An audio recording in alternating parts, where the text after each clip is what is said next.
على رسوله الكريم. أما بعد فأعوذ بالله من الشيطان الرجيم. بسم الله الرحمن الرحيم. إنما يريد الله ليذهب عنكم الرجس أهل البيت ويطهركم تطهيرا. صدق الله العظيم. وقال النبي صلى الله عليه وسلم: والله لا يدخل قلب رجل الإيمان حتى يحبهم لله ولقرابتهم مني. رب اشرح لي صدري ويسر لي أمري واحلل عقدة من لساني يفقهوا قولي. رب زدني علما رب زدني علما رب زدني علما. اللهم صل على محمد وعلى آل محمد كما صليت على إبراهيم وعلى آل إبراهيم إنك حميد مجيد. اللهم بارك على محمد وعلى آل محمد كما باركت على إبراهيم وعلى آل إبراهيم إنك حميد مجيد. میں اہل بیت کا نوکر، میں نوکر ہوں صحابہ کا. میں اہل بیت کا نوکر، میں نوکر ہوں صحابہ کا.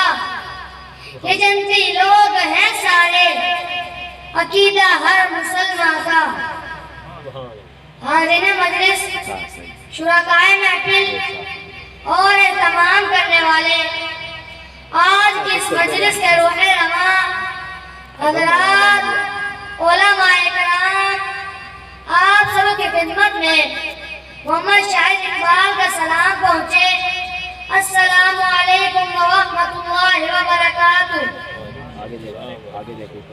حاضرین مجلس، میں آج جس عنوان پر لفظ گوشائی کرنا چاہتا ہوں وہ ہے عظمت اہل بیت. حاضرین مجلس، اللہ رب العزت نے جیسے جناب رسول اللہ صلی اللہ علیہ وسلم کو سارے انبیاء کا سردار بنایا اور ساری انسانیت کا سردار بنایا، اولین اور آخرین کی سرداری عطا فرمائی، اسی طرح اللہ رب العزت نے آپ صلی اللہ علیہ وسلم کو، آپ صلی اللہ علیہ وسلم کے گھر کو، آپ صلی اللہ علیہ وسلم کے خاندان کو سب سے اعلیٰ خاندان بنایا، سب سے اعلیٰ گھرانہ بنایا، سب سے اعلیٰ نسل بنایا. اللہ رب العزت نے آپ صلی اللہ علیہ وسلم کی نسل کو تمام نسلوں سے اعلیٰ ورثت بنایا. آپ صلی اللہ علیہ وسلم کے نسب کو سب سے افضل نسب بنایا. آپ صلی اللہ علیہ وسلم کی اولاد کو بھی سب سے اعلیٰ نسب، سب سے اعلیٰ حسب اور سب سے اعلیٰ خاندان بنایا.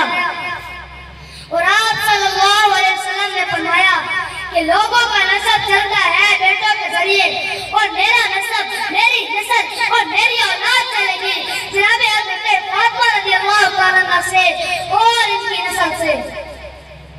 اور آپ صلی اللہ علیہ وسلم نے فرمایا قیامت والے دن ہر نسب، ہر تعلق ختم ہو جائے گا سوائے میرے نسب اور تعلق کے. میرے تعلق اور رشتہ قیامت والے دن بھی قائم رہے گا اور نفع بخش ثابت ہوگا.